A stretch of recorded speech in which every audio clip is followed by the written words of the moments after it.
শুনি যুবক যুবতীর মুখে মুখে, বুঝে না সে তো বুঝে না রে গান। পড়ে না কোরআন ওরা, পড়ে না কোরআন, পড়ে না কোরআন ওরা, পড়ে না কোরআন। স্টার জলসা আর জি বাংলা ধ্বংস করলো আমার সোনার বাংলা। শুনি যুবক যুবতীর মুখে মুখে, বুঝে না সে তো বুঝে না রে গান। পড়ে না কোরআন ওরা, পড়ে না কোরআন, পড়ে না কোরআন ওরা, পড়ে না কোরআন। পড়েছে তারা ইংলিশ মিডিয়ামে, তাই বাপকে ডাকে ড্যাডি নামে।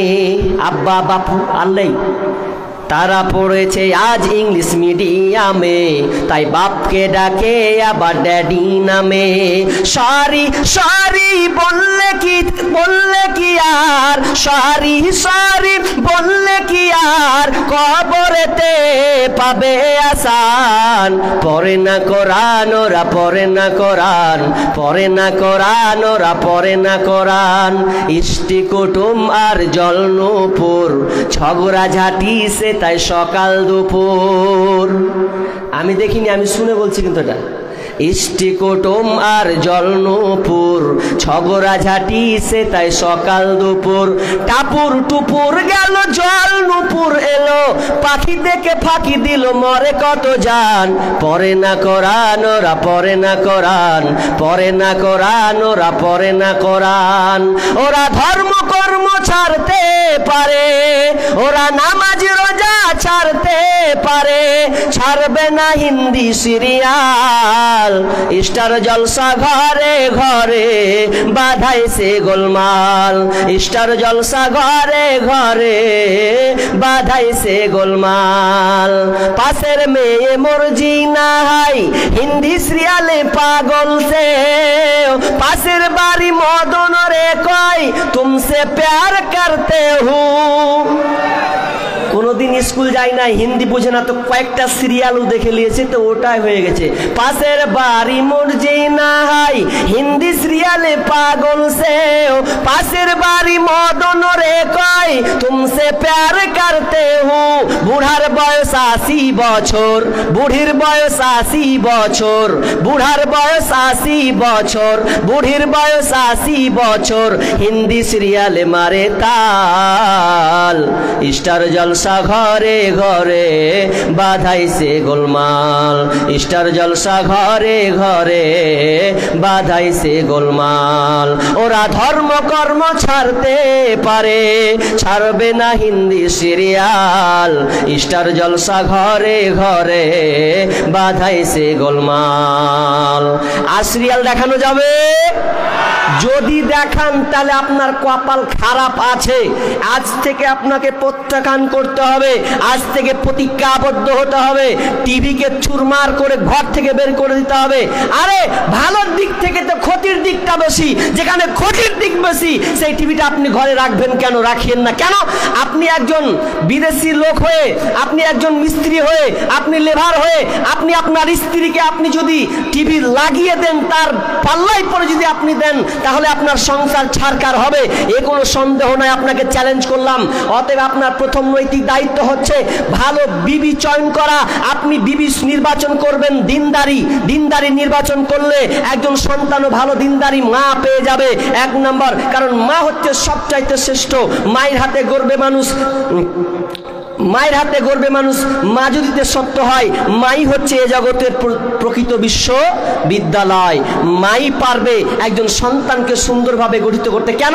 আপনি সকাল থেকে বাইরে চলে গেলেন কাজে, দায়িত্ব সব মায়ের উপরে পড়বে।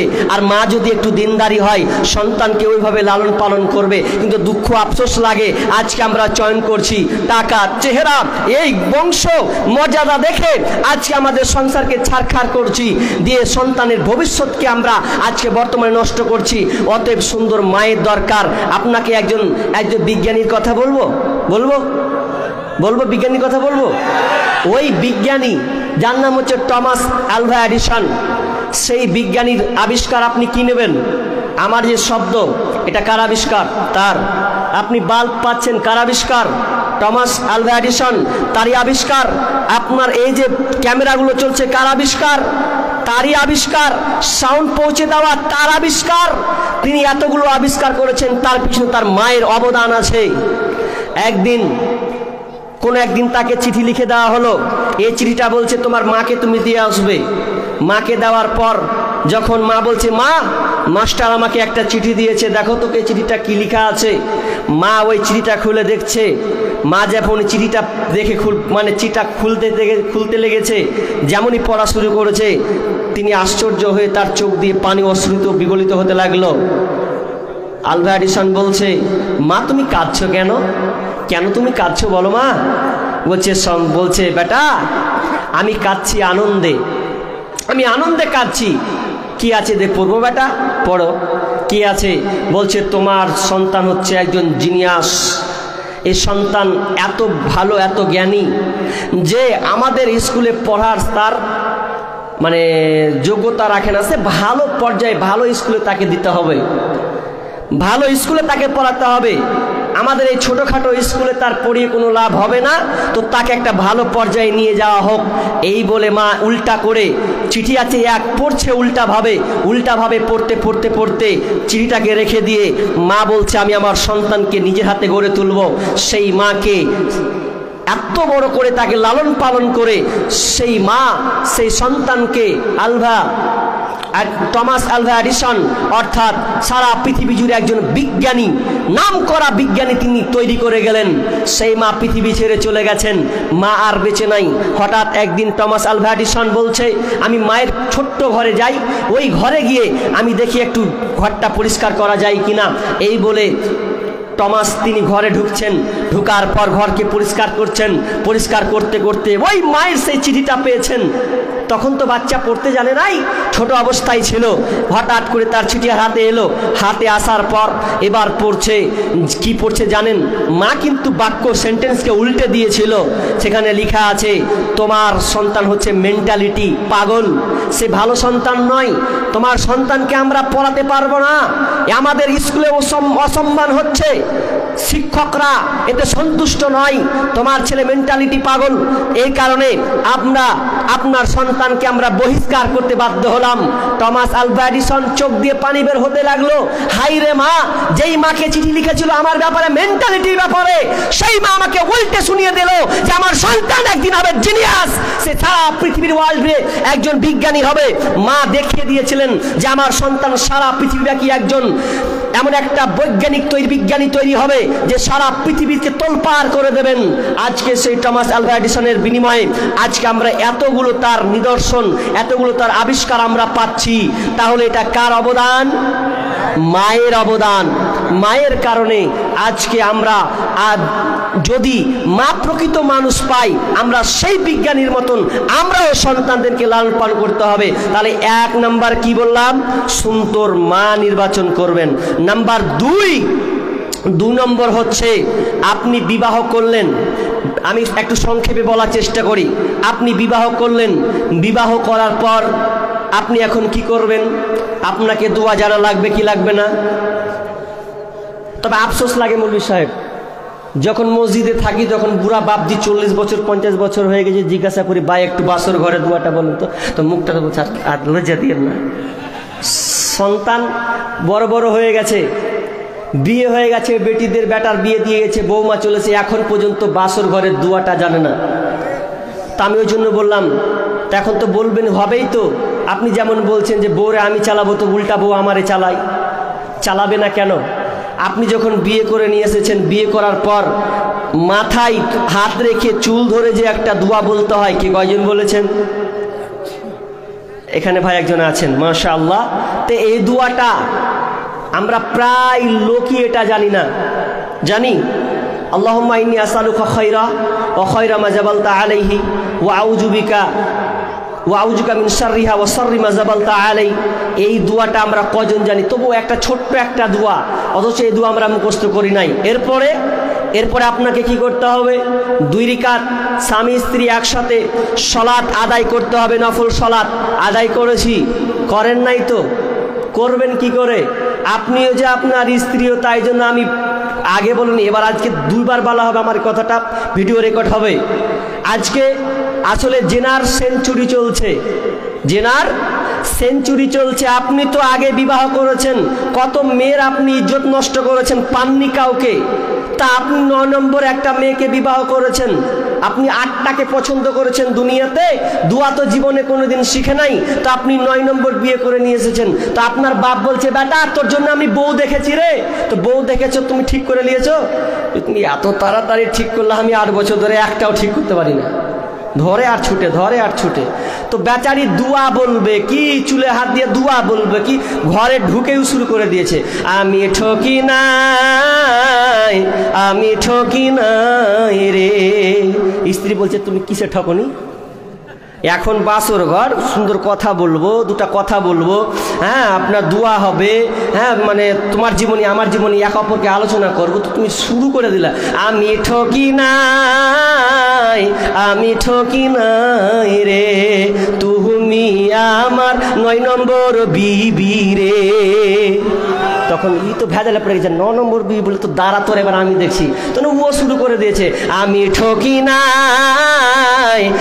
ঠকি নাই রে, ও তুমি আমার 10 নম্বর স্বামী রে।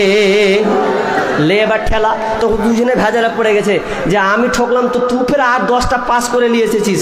বাসর ঘরের দোয়া বলবে কি, অথচ ছোট্ট একটি দোয়া, বিসমিল্লাহি আল্লাহুম্মা জান্নিবনাশ শাইতানা ওয়া জান্নিবিশ শাইতানা মা রাযাকতানা, এই দোয়াটা আপনি করবেন, আপনি নিজেকে শয়তান থেকে বাঁচার চেষ্টা করবেন, এবং পৃথিবীতে যেটা ডেলিভারি হবে ওই সন্তানের জন্য আপনি শয়তানের কুমন্ত্রণা থেকে আপনি আশ্রয় চাইবেন আল্লাহর কাছে। এই দোয়া আপনার নাই, আপনি বাসর ঘর করেছেন, একদিন আপনি দোয়া বলেন নাই, আর ওই সন্তান যদি পৃথিবীতে আসে, ওই সন্তান আপনার কথা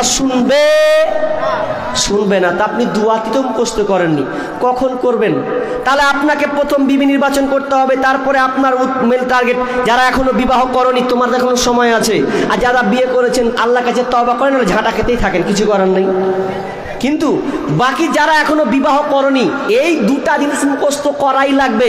তারপরে কি সবচেয়ে আফসোস লাগে কি জানেন, যে বিয়ে করার পর, মিলন হওয়ার পর, যে বাসর ঘর হওয়ার মানে স্বামী স্ত্রী মিলন করার পর যে আমাদের ফরজ গোসল করতে হবে, এটা আস্তে আস্তে প্রায় বিলুপ্ত হয়ে গেছে। কেন বলে জানেন? আমার পরিবারে বা আমাদের পরিবেশে বা গ্রামে এত মেয়ে বিবাহ করলো আর এত ভাই বিবাহ করলো, ওকে সকালে একদিনে গোসল করতে দেখতে পাই না। তো গোসল কখন করলি তুই? হ্যাঁ, তো ও মনে মনে ভাবছে যে আমি গোসল করবো তো লজ্জা লাগবে, মা দেখবে, আব্বা দেখবে, আব্বা আছে একটা কল, কত জ্বালা না, কত জ্বালা। তা আমাকে উচিত, তুই কি জীবনে তুই স্ত্রীর কাছে স্তুতি লোক তাহলে কিভাবে রে? তুই ফেরেস্তা তোরা নাকি বিছানায় যে ঘুমাস তোরা, তো তোরা কি ফেরেস্তা? একদিনও কি তোদের সেরকম হয় না যে তোরা বলছিস যে মা বাপ জেনে নেবে, তো শুচ্ছি তখন লজ্জা লাগে না? একসাথে যে ঘুমাচ্ছি, এতে তো লজ্জা করা দরকার ছিল। অথচ বিশ্বনবী বলছেন যে কেউ যদি 5টি কাজ করে, কেউ যদি 5টি কাজ করে, সে ব্যক্তি জান্নাতে চলে যাবে। 5টি কাজ কি বলবো বলছেন, মানবেন তো? বলার দিকে তো খুব। 5টি আমল।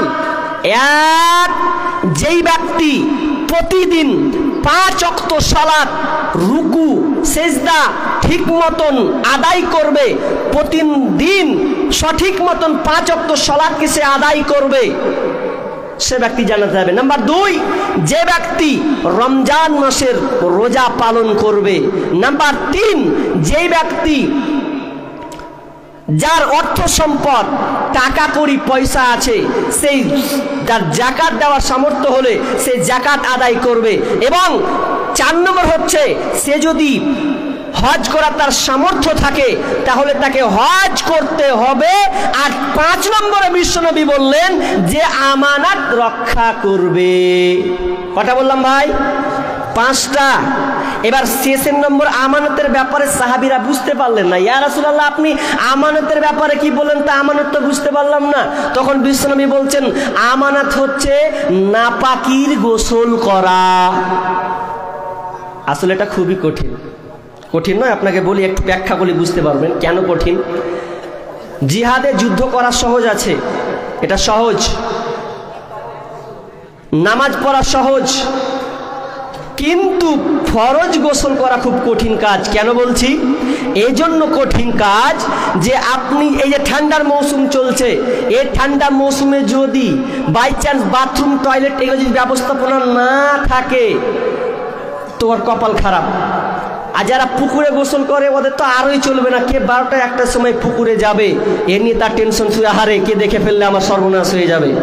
নাপাকির গোসল করা এত কঠিন কাজ, অথচ বিশ্বনবী বলছেন কেউ যদি এটা করে দেয় তাহলে তার জন্য জান্নাত, সে জান্নাতে চলে যাবে। কিন্তু আমরা নাপাকির গোসল কয়জন করেছি? করি না, লজ্জাবোধ মনে করছি।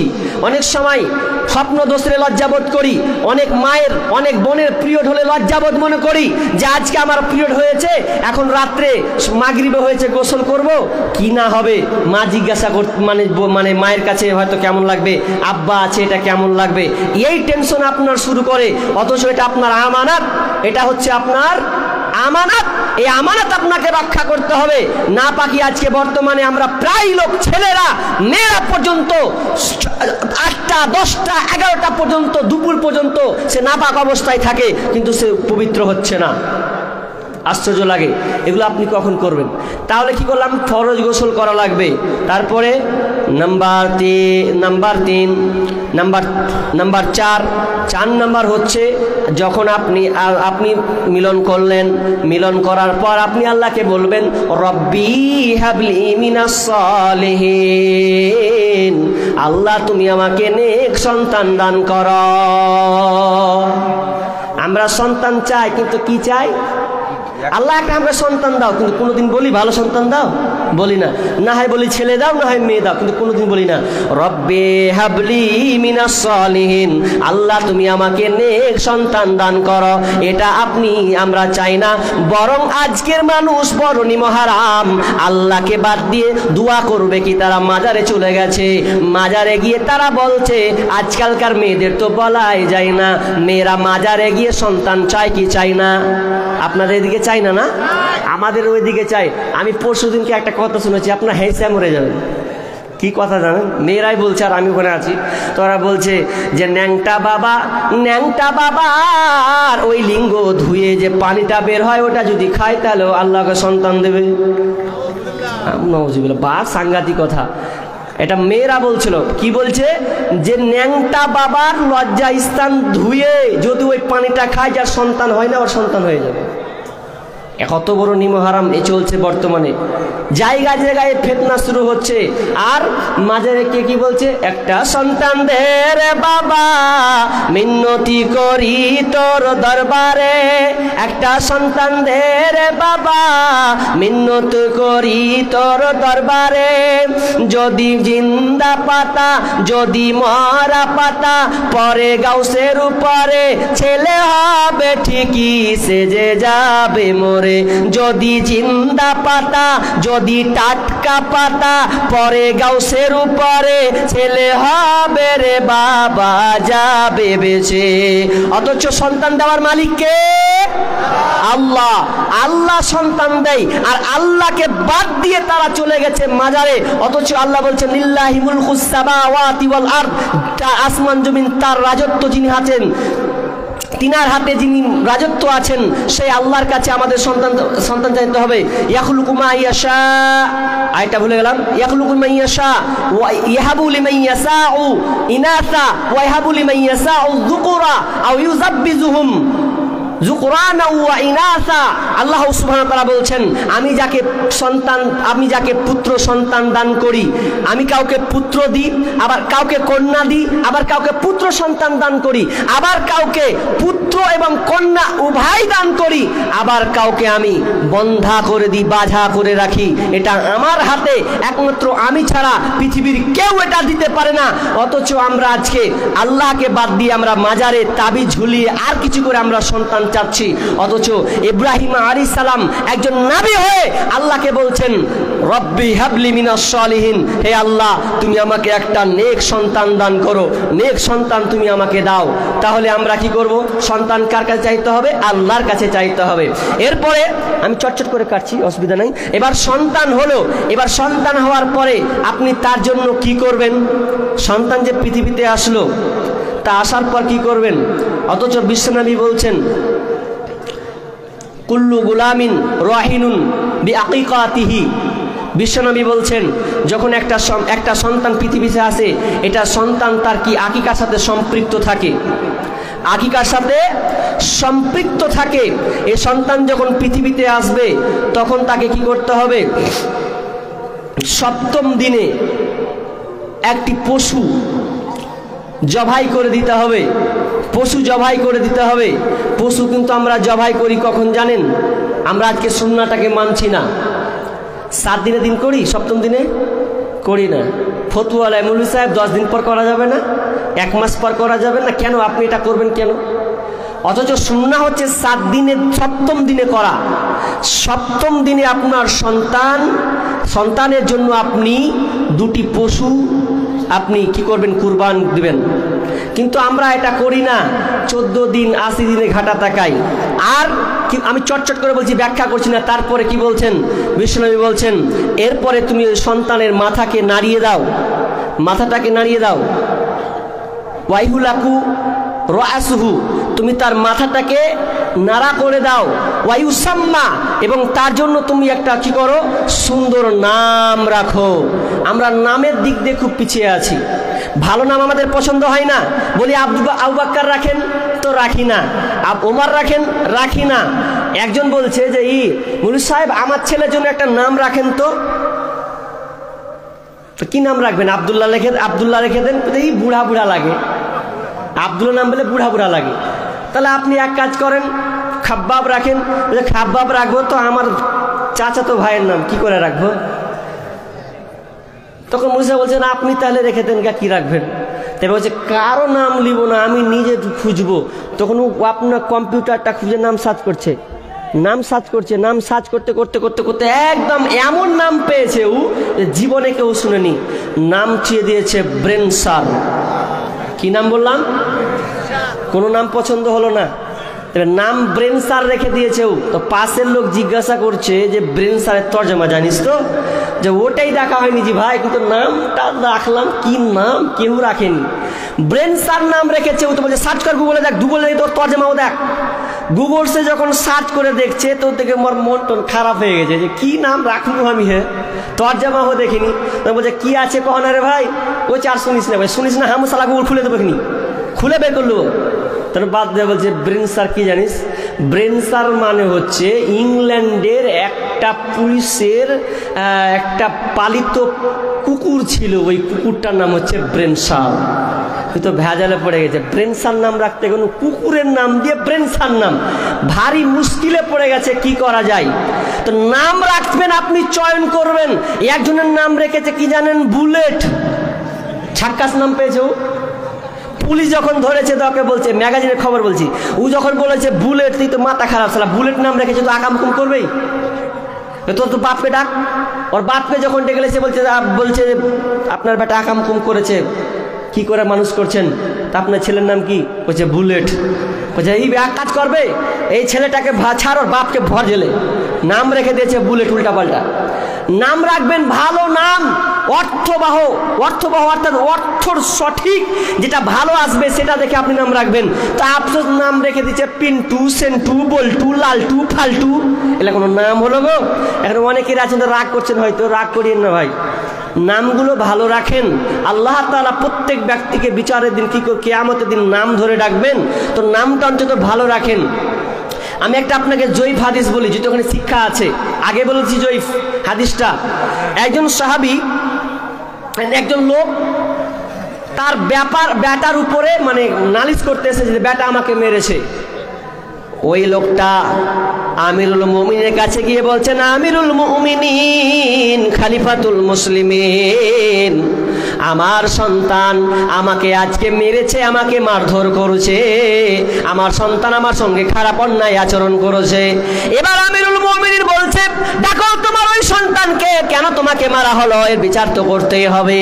এবার ওই সন্তানকে ধরা হলো। সন্তানকে ধরার পর এবার ওই আমিরুল মুমিনিন উমর বিন খাত্তাব রাদিয়াল্লাহু তাআলা আনহু ওই ছেলেটাকে জিজ্ঞাসা করছেন, বলো কেন তুমি তোমার বাপকে মেরেছ? এবার ওই সন্তানটা বলছে, আমিরুল মুমিনিন, আপনি আমার বিচার করার আগে আপনাকে কয়েকটা আমি প্রশ্ন করব। আগে প্রথমে বলেন তো, একজন সন্তান পিতামাতার কাছে কি পায়? এবার তিনি কয়েকটি কারণ তুলে ধরলেন। নাম্বার এক নম্বর বললেন যে তুমি একজন সুন্দর মা পাবে, তুমি সুন্দর একটা মা পাবে। তুমি 2 নম্বরে তোমার সুন্দর নাম হবে। 3 নম্বরে তুমি একজন সুন্দর শিক্ষা পাবে। এবার ওই সন্তানটা বলছে, আমিরুল মুমিনিন, আমার আব্বা মা 3টাই আমাকে দেয় নাই। আপনি বললেন সুন্দর মা পাবো, কিন্তু আমার মা দাসী, ওই দাসীর সঙ্গে এসে আপনার কিনা সম্পর্ক করে আমি পৃথিবীতে এসেছি। তো কি করে বলেন আমি তো সুন্দর মা পাই নাই? তো এই প্রভাবটা আমার মায়ের উপরে আব্বা মায়ের উপরে যে পড়েছে। 2 নাম্বারটা শুনেলাম, আমিরুল মুমিনিন, আমার যে সুন্দর নাম হবে, আমার বাপ মা আমার জন্য সুন্দর নাম রাখে নাই, নাম রেখেছে আমার নাম হাফন। কি বললাম? হাফন। আর হাফন মানে হচ্ছে চামাচিকা। চামাচিকা দেখেছেন আপনারা? দেখেননি? সন্ধ্যা হলে একদম ফুসুং করে একদম গোটা বারান্দাকে 12টা বাজিয়ে দেবো। আমাদের দিকে পারা যায় না। তো এই ছোট্ট ছোট্ট চামাচিকা, কালো ধরনের দেখতে, তো ফতুং করে খুব উঠবে খুব। তো বলছে, ইয়া রাসূলুল্লাহ, ওই চামাচিকার প্রভাবটা আমার উপরে এসে পড়েছে, আমি বাপ মাকে সেই সুনজরে দেখতে পারছি না। নাম্বার 3, আমার আব্বা এবং মা আমার জন্য যে সুশিক্ষা ব্যবস্থা করবে, এটা আমার জন্য সুশিক্ষা ব্যবস্থা সে করে নাই। আমি যে শিক্ষা পাবো, এই শিক্ষাটা আমার বাপ মা আমাকে দেয় নাই। এবার আমিরুল বলছেন, ওরে বেঈমান, বিচার কি করব? ইচ্ছা করছে তোকে আমি ঘুরিয়ে আবার লাঠি মারি, যেমন যে তোকে যে মেরেছে এটাই ঠিক করেছে। কারণ তুই সন্তানের হক তুই আদায় করিস নাই, তো কি করে তুই সন্তানের কাছ থেকে ভালো কিছু পাস? এটা কখনোই সম্ভব নয়। অতএব সুন্দর নাম রাখবেন। এবার সন্তানটা যখন বড় হয়ে যাবে, বিষ্ণু বলছেন, মুরু আউলাদাকুম বিসসালাহ, যখন সন্তানটা আপনার কিনা বয়স হয়ে আপনার আস্তে আস্তে বড় হবে, 6 বছর 7 বছর হবে, তখন ওই সন্তানকে তুমি কি করো? সলাতের আবনাহু সাবঈ সিনিনা, যখন তোমার সন্তানটা 7 বছর হবে, তখন তুমি নামাজে ট্রেনিং দেবে। ওয়াজরিবুহুম আলাইহা, তাকে তুমি প্রহার করবে। ওয়াহুম আবনাউ আসরিন, যদি ওই সন্তানের বয়স যদি 10 বছর হয়ে যায়, যদি নামাজে না যায়, তাকে প্রহার করো, মারতে থাকো। ওয়াফাররিকু বাইনাহুম ফিল মাজাজি, এবং তুমি ওই সন্তানটার কি করো?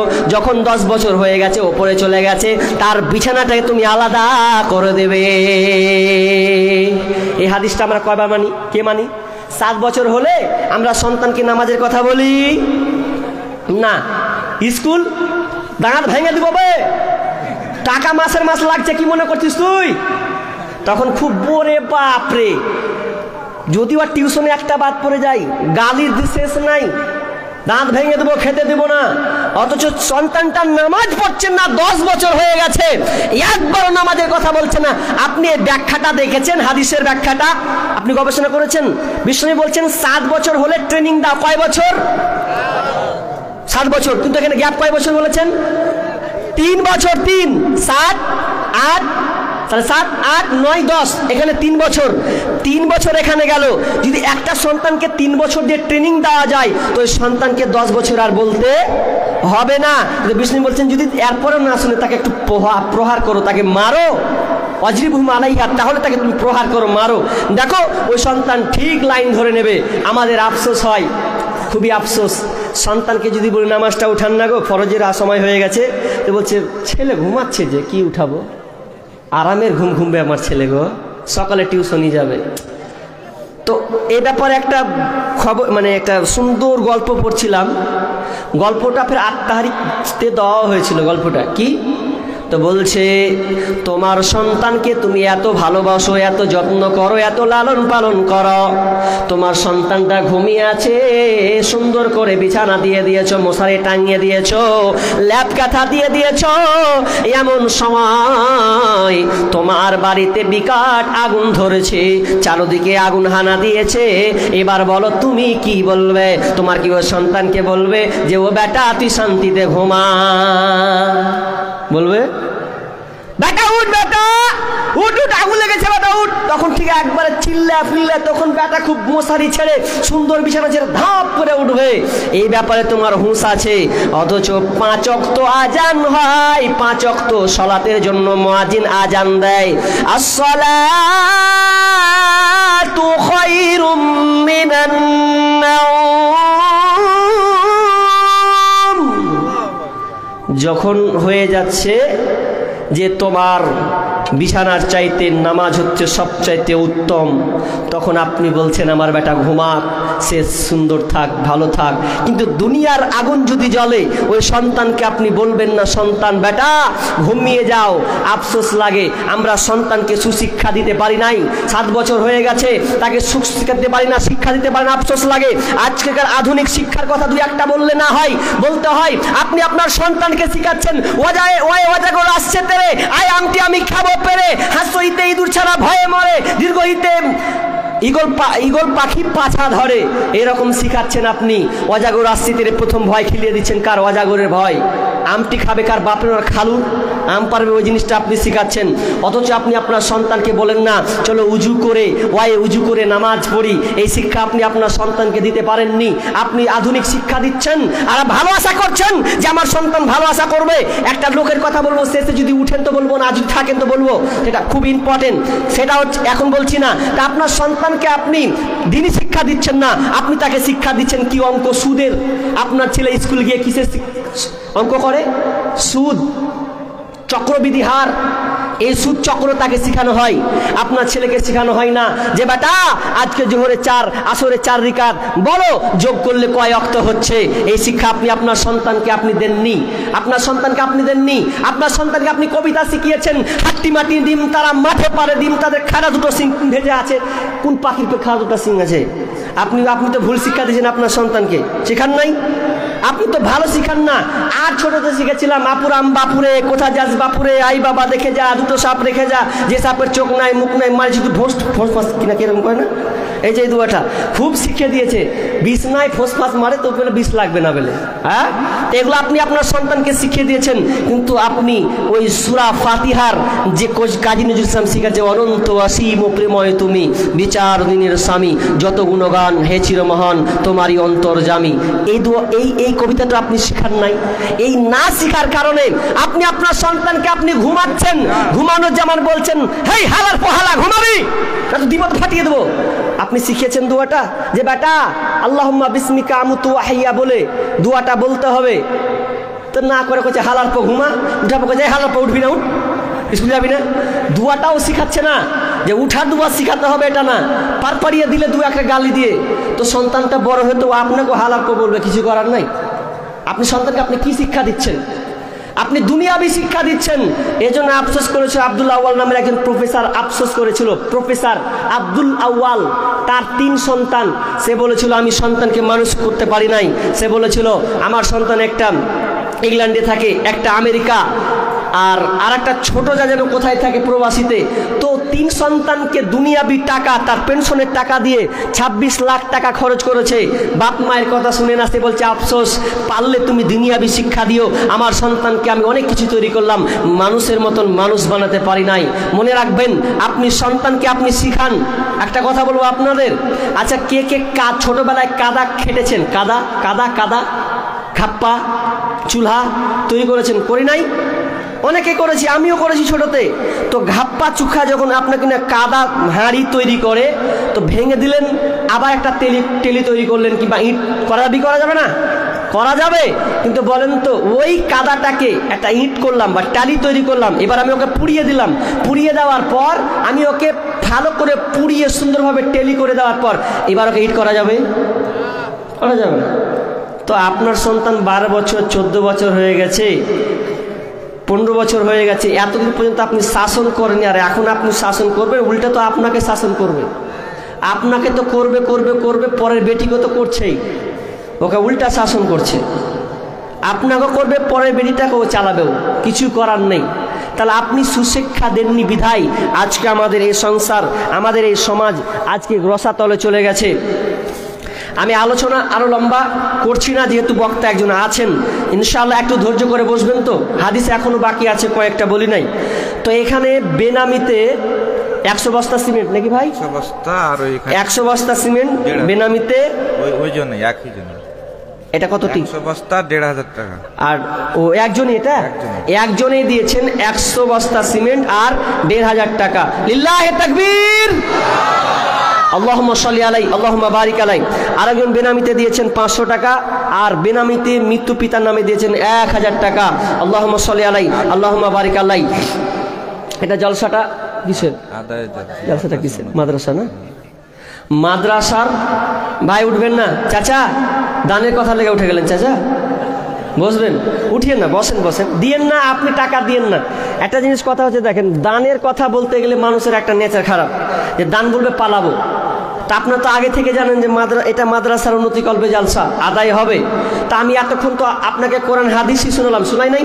তা আপনি আর 10 মিনিট 15 মিনিট থাকতে পারবেন না? সাহাবীদের বৈশিষ্ট্য কি ছিল জানেন? যখন আদায় করা হতো, কেউ কোথাও পালিয়ে গেছে এরকম দেখেছেন আপনি নজির? বরঞ্চ সাহাবীরা দোয়া করতেন, ইয়া আল্লাহ আমার সামর্থ্য নাই, ওই ভাইয়ের সামর্থ্য আছে, আল্লাহ তুমি তাকে দেওয়ার তৌফিক দান করো, এরকম দোয়া করেছেন। তা আপনি ওই রকমই দোয়া করেন। আপনি যদি দিতে না পারেন, আপনি দোয়া করেন, তবে উঠে যাবেন না। আর আপনার কাছ থেকে তো আমি জোর করে নিব না রে ভাই। লিবে কারা জানেন? আমাকে আফসোস লাগে, পৃথিবীতে যত ধর্মগ্রন্থ আছে, ভালো করে শুনবেন, কোন ধর্মে আপনি দেখেছেন যে এভাবে কালেকশন করা হয়? কোরআনের দাম চান। আমি দানের দিকেই আছি, আপনি চুপ করেন, চুপ করেন। কি বলছিলাম? সারা পৃথিবীতে যত ধর্ম আছে আপনি বলতে পারবেন যেভাবে আদায় করা হয়? হিন্দু ধর্মে দেখেছেন যে ওদের অনুষ্ঠান হতে গেলে আয় দে 10 টাকা 5 টাকা 20 টাকা দেয়? ওই রকম নাই। ওরা আপনার মতন অত খেপা লয়। ওরা নিজের ধর্মকে প্রতিষ্ঠা করার জন্য তারা গোপনে এত টাকা দান করে, তা আপনি ভাবতে পারবেন না। না হলে ওরা এত উন্নত মানের হয় কি করে? এত খ্রিস্টানেরা ওরা কোনোদিন সেলফি মেরে মানুষকে দেয় না, গোপনে দেওয়ার চেষ্টা করে। ওরা উন্নত মানের সবাই চাই, কিন্তু আমাদের আফসোস, আমরা বলছি দে ভাই দে দে দে, তো পাই না। যখন ডাকাত যখন মানে গলায় ছুরি ধরে নেবে, দেব যখন লে বাপ লে লে লে, বা যখন জানটা বাঁচা আমার, যখন গলায় ছুরি ধরে লে বাপ লে, আর আমি বলছি দে বাপ দে, তখন আর পাওয়া যায় না। ডাকাত যখন গলায় ছুরি ধরে দিবে লে বাপ জালি বিলে, সবই লে, কিন্তু আমার জানটা বাঁচা। আর আমরা যখন দুটা টাকার কথা বলি যে দে ভাই, নিজেকে বা আব্বার জন্য, মায়ের জন্য, পরিবারের জন্য, তখন আর টাকা বের হচ্ছে না। কিন্তু এটা লজ্জাজনক। দান তো ধার এক কর থেকে চলে যাবে, এটা চাইতে হবে কেন? তো আফসোস লাগে। এরপরেও যদিও নিয়মটা এরকম হয়েই গেছে, কিন্তু আমাদের নিয়মটা চেঞ্জ করা উচিত, যদিও আমি এতে একমত নয়। তো এই দানটা বললাম। এবার কোন আল্লাহর বান্দা আছেন যে 1000 টাকা করে 10 জন দিবেন? 1000 টাকা করে 10 জন, 10 জন, বেশি চাইনি আমি, আগে তো শুরু করি। 10 জন 1000 টাকা করে দিবেন বাবা মায়ের জন্য। আসলে সবচাইতে দুঃখজনক কি জানেন? বাপ মা ছেলেদের জন্য গাড়ি বাড়ি ধন দৌলত সব কিছু তৈরি করে দিয়ে গেছে, তো সুসন্তান করতে পারে নাই বলে আজকে আমাদের এই সমাজের অসাধু। ওই জন্য আমি একটা ছোট্ট করে কবিতাটা বলেছিলাম যে মরার আগে যাওয়ার আগে যদি বাঁচতে চাও, ছেলে মেয়ে সন্তানেরই ইমানদার বানাও, ইমানদার বানাও। মরার আগে যাওয়ার আগে যদি বাঁচতে চাও, ছেলে মেয়ে সন্তানেরই ইমানদার বানাও, ইমানদার বানাও। আল্লাহর আদেশ নিষেধ মতো জীবন চালাও অবিরত, আল্লাহর আদেশ নিষেধ নিষেধ মতো জীবন চালাও বিরত, ছেলে মেয়ে সন্তানেরই সুশিক্ষা দাও, সময় থাকতে সেই সে নেকি কামাই করে নাও, কামাই করে নাও। মরার আগে যাবার আগে যদি বাঁচতে চাও, ছেলে মেয়ে সন্তানের ইমানদার বানাও, ইমানদার বানাও। কয়টা পড়েছি? কয়জনকে ইমানদার বানিয়েছেন আপনি? আপনি সন্তানকে গাড়ি দিয়েছেন, বুলেট দিয়েছেন, বাড়ি দিয়েছেন, 10 তলা বিল্ডিং করে দিয়েছেন, মরে গেছেন তো? মরে যখন গেছেন ওই সন্তান আপনার জন্য আর দোয়া করবে না, ওই সন্তান দোয়া করবে না। কারণ মানুষ যখন মরে যায়, কি ভাই কতটি জি ভাই? 1000 টাকা না? মাশাআল্লাহ, আল্লাহুম্মা সাল্লি আলা মুহাম্মাদ। একজন ভাই 1000 টাকা, একজন হলো, আর 9 জন, 9 জন। মালের ব্যাপারেই বলছি, আপনার মাল নিয়ে অহংকার তো। এই মালের ব্যাপারে আপনাকে কয়েকটা তথ্য, আজকে 2টা তথ্য জানেন, একটাও তথ্য আপনি বাড়ি নিয়ে যান। কোরআন থেকে একটা দেবো, একটা হাদিস থেকে তথ্য দেবো, নিয়ে যান বাড়ি থেকে। এখান থেকে নিয়ে বাড়ি যান, ভাববেন যদি সময় থাকে এই মাদ্রাসাকে আবার এসে রিটার্ন দিয়ে যাবেন, যে মাদ্রাসার দরকার আছে। আজকে বর্তমানে মাদ্রাসাগুলোকে উড়িয়ে দেওয়া হচ্ছে, চক্রান্ত চলছে আজকে ভারত সরকার জুড়ে। আপনি ভারতবর্ষে বাস করছেন, এরপরে আপনি বোঝার চেষ্টা করছেন না। যদি অ্যাটাক হয় মাদ্রাসার উপরেই, কেন? কারণ মাদ্রাসাতে ভালো ভালো সুসন্তান, তাদেরকে ইসলামী শিক্ষা দেওয়া হয় যাতে শান্তি বার্তা বয়ে নিয়ে আসে। সরকার কিন্তু এটা চাই না, টাকা তো দেয় না, তাই না, রহম তো করে না, বরং অ্যাটাক আক্রমণ চালাচ্ছে। আপনি মুর্শিদাবাদের লোক হয়ে, আপনি আপনার কিনা এই বহরমপুরবাসীর মানে নাগরিক হয়ে, এখানকার মানুষ হয়ে আপনি বলছেন যে আমরা মুসলমান সংখ্যায় বেশি, তো কোন সালা মারবে রে, এরকম মনে করছেন। কিন্তু বাকিগুলোর দিকে আপনি তাকান। আসাম গেলাম, আসাম যাওয়ার পর আমি জিজ্ঞাসা করলাম, ভাই আপনাদের এই বাড়িগুলো এরকম কেন? তো বলছে আমরা এখন নিরাপত্তা পাই না ভালোভাবে। আমি বলছি এত টিনের বাড়ি আর এত টালির বাড়ি কেন, এত চাটাইয়ের বাড়ি কেন? তা আমি ভাবলাম যে এটা ওদের শখ। আসলে শখ নয়, ঠেলাই পড়ে চাটাইয়ের বাড়ি করেছে তারা। কারণ সেই সরকার একেবারে জঘন্য সরকার। তাদেরকে যদি বাড়ি করা হয়, আক্রমণ, মুসলমান বলে তাদের উপরে অ্যাটাক করা হয়, তার বাড়িকে ভেঙে ফেলা হয়। কত জায়গা আমাকে ঘুরিয়ে দেখালো যে এরকম অবস্থা। আমরা নিরাপত্তা আছি, সুন্দর বাড়ি, 10 তলা 5 তলা রং করা মার্বেল সহ বাড়ি করছি। তবে মনে রাখবেন আপনার মাল 3টা। এখন বলবো আমি বানিয়ে বলছি, বানিয়ে লয়। আল্লাহ রাসূল বলছেন আবু হুরায়রা হাদিসটি বর্ণনা করছেন। আবু হুরায়রা বলছেন যে আল্লাহ রাসূল সাহাবীদেরকে জিজ্ঞাসা করছেন যে এই সাহাবীরা বলো তো তোমাদের মাল কয়টি? না, বলছে তোমরা নিজের মালকে ভালোবাসো না পরের মালকে ভালোবাসো? তো সাহাবীরা বলছেন যে আমরা নিজের মালকে ভালোবাসি। আল্লাহ রাসূল বলেন ধুর, তোমরা নিজের মালকে ভালোবাসো না, বরং পরের মালকে তোমরা ভালোবাসো। তাহলে নিজের মাল কোনগুলো রে ভাই? সাহাবীরা অন্য বুঝেছেন যে তোমরা নিজের মালকে ভালোবাসো না, বরং পরের মালকে ভালোবাসো। তোমার মাল হচ্ছে 3টা। কয়টা বলেন তো? কোনে রেখে দেন। 1, যেটা আপনি খাচ্ছেন ওটা আপনার, মানে ওটা আপনার, যে খাবারটা খাচ্ছেন। নাম্বার 2, যেটা আপনি পোশাক পরে আছেন এটা আপনার। 3 নম্বর, যেটা আপনি আল্লাহ রাস্তায় জমা দিয়েছেন ওটা আপনার। বাকি দুনিয়া যা আছে সব আপনার নয়, এগুলো ওয়ারিসের মাল। ওয়ারিস বুঝেন তো? খালি মোড়ে দেখেন একবার, ব্যাটারা প্রস্তুত হয়ে আছে, 4টা ব্যাটা, আবে সদরটা আমি নেবো না, আবে 4 জন মিলে নেবো। কি ভাবছিস তুই বড় হলি তো কি হলো? ভাগাভাগি চলবে, মারপিট চলবে, ও আপনার নয়। যেমন আপনি সিট, আমি আজকে এলাম ওই বহরমপুর কোর্ট থেকে এলাম বেলডাঙ্গা অবধি। আমি একটা যে সিটে বসেছিলাম ওই সিটটা কত দূর পর্যন্ত? বহরমপুর থেকে নিয়ে বেলডাঙ্গা পর্যন্ত। এরপরে কেউ বসবে কি বসবে না? বসবে। আমার বসা শেষ, ভ্যানিস শেষ। ঠিক তেমনি ভাবে আপনারও আপনার মাল নয়, এগুলো ওয়ারিসের মাল। ওটা আল্লাহ আপনাকে দিচ্ছে, ট্রান্সফার করছে, খালি পরীক্ষা করছে আপনাকে। বেনামি 100 টাকা, মৃত্যু এটা আলাদা নাকি? বেনামি এটাকে বাম বাবার জন্য দিয়ে রাখা যায়। ওপরে একটা, দুজনের, এটা 2 জন। হ্যাঁ, বেনামি 100 টাকা, আর বেনামি মৃত্যু বাবা মায়ের জন্য দিয়েছেন 1000 টাকা। বসেন, ইনশাআল্লাহ দোয়া করছি। 2 জন হলো ভাই, আরো 8 জন। আপনার মাল 3টি। আর বললাম না, কি বললাম, আজকে খানা 2টো আছে, 2 জনের 1000 করে আছে না? মাশাআল্লাহ মাশাআল্লাহ মুবারাক আলাইহি। তাহলে কয়জন হলো জি ভাই? 4টা হয়েছে। আরো 6 জন আবদার করছি আমি। মজার ইনশাআল্লাহ। আমি তো আবার আমাকে অনেকে শিল্পী বলছে, আবার অনেকে বলছেন গায়ক বলছে, যাই বলুক বলুক। শেষে আপনাদেরকে আমি একটা গাজাল শোনাবো, উঠবেন না তো? না উঠালে ইনশাআল্লাহ থাকেন, তবে আমাকে খালি না বলিয়েন না, টাকাটা লাগবে। মানে এই দিক দিয়ে ভালো যে শুনেন আপনি, টাকাটা কিন্তু লাগবে, না হলে শোনাবো না। জায়গা 4 জন হলো, আরো 6 জন। 6 জন বাকি আছেন। কোন আল্লাহর বান্দা আছেন? মায়েরা আছে গো, না গেছে গো? আছে। মা বোন কানের দুল খুব দেয় না? মা বোন এই যে কানের দুলটা খুলগে মা, খুব পড়লি আল্লাহর রাস্তে। মাল কিন্তু 3টা। আগে বলেছি আছে খানা, 12 ঘন্টা পর কি হবে গো? পায়খানা। খানায় হয়ে গেল পায়খানা।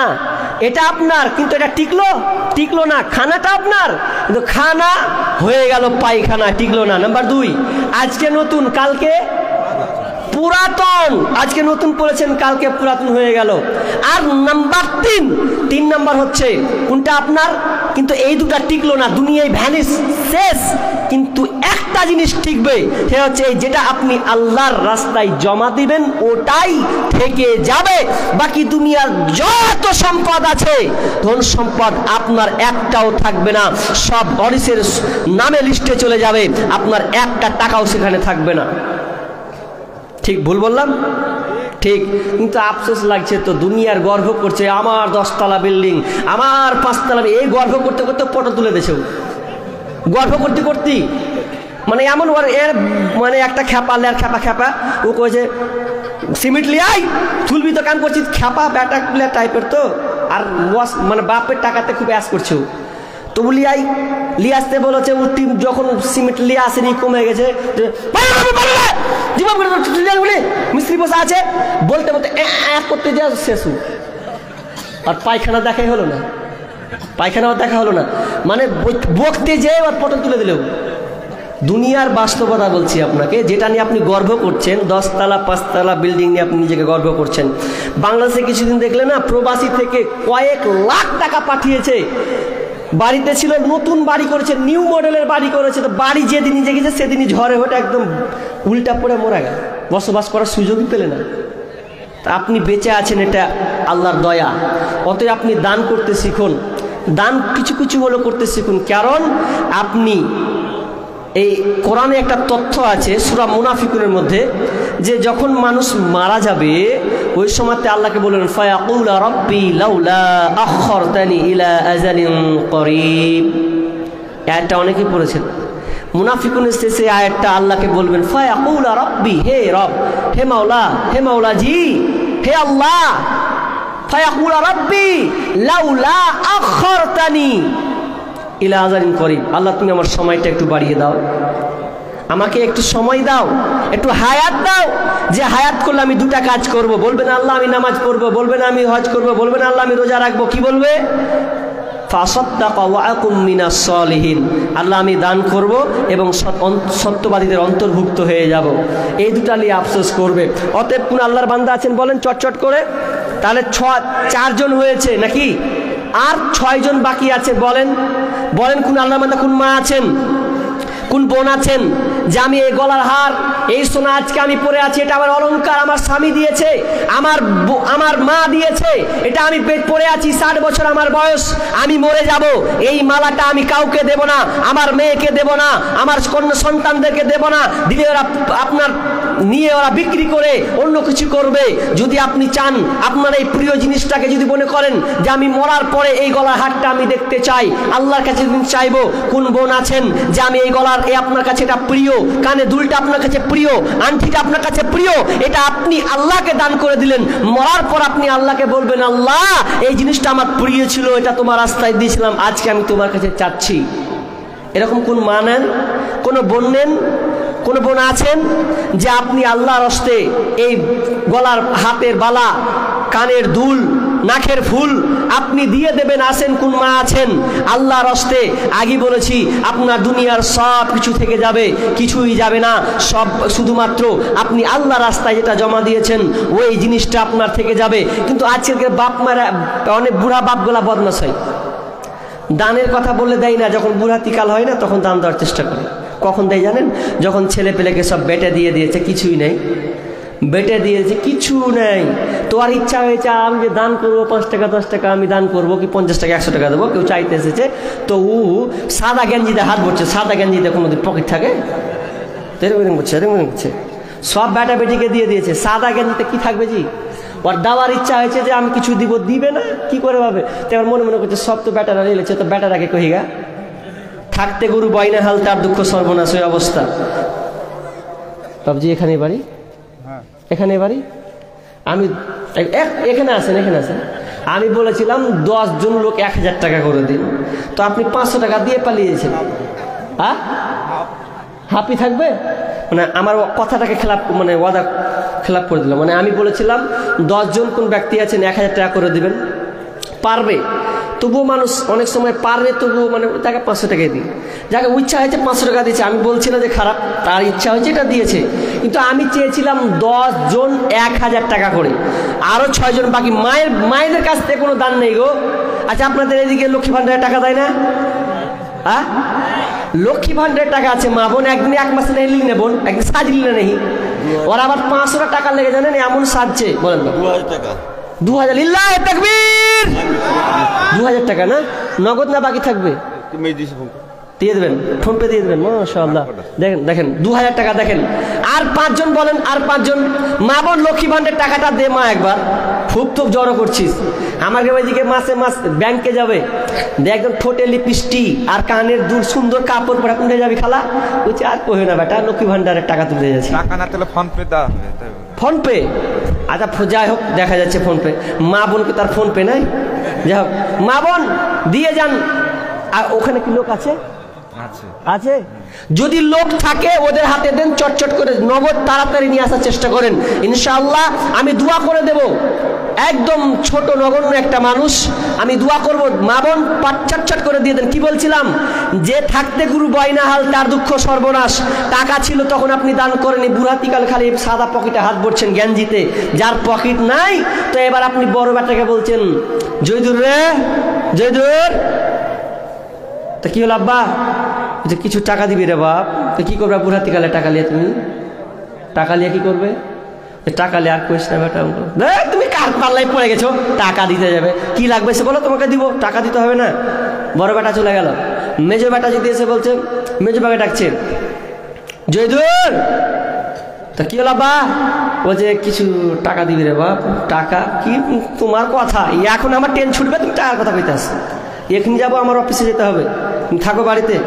বলো না, ছোট বেটা কাছে গেছে, রফিক, রফিক যখন রফিক খালি কয়েছে, খালি একবার টাকা কথা কহেনি, রফিক বলছে কি হলো, এখন খেলতে বাড়াচ্ছি, তুমি টাকা চার কথা চলে আসছে, খেলতে পারো তোমার টাকা দেবো, দিবে না। মানে আপনি এতদিন টাকার মালিক ছিলেন, সমস্ত টাকা ছেলেরা ভাগ বিলি-বন্টন করে নিয়েছে, আপনার ইচ্ছা হচ্ছে যে আমি এখন দান করব, যদিও আপনাকে এটা মস্করা করে বললেও। 12,000 টাকা আছে, সাদ্দাম হোসেন নাম, হ্যাঁ ঠিক, সাদ্দাম হোসেন রাজমিস্ত্রি ঠিকাদার, ব্যাঙ্গালোর থেকে পাঠিয়েছে টাকাটা আমাকে। কোথা থেকে? ব্যাঙ্গালোর থেকে। ব্যাঙ্গালোর থেকে পাঠিয়েছেন? আপনার লোকজনদের জন্য দোয়া চেয়েছে। ইনশাআল্লাহ দোয়া করুন। কত আছে? 12,000 আছে ভাই। কোথায় বাড়ি? 12,000। বাড়ি কোথায়? লক্ষ্মীপুর। এইখানে আশেপাশে নাকি? এইখানে।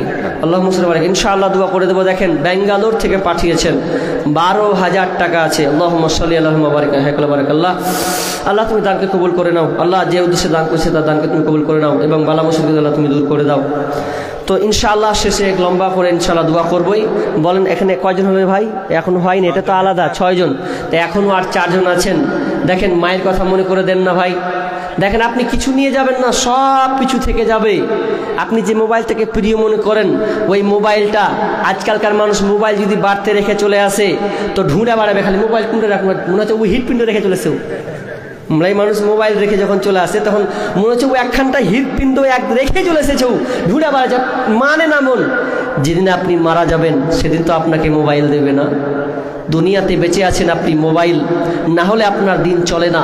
সেদিন তো আপনি যখন চলে যাবেন সেদিন তো মোবাইল আপনাকে দেওয়া হবে না, সেদিন তো আপনার হাতে ঘড়ি পরানো হবে না।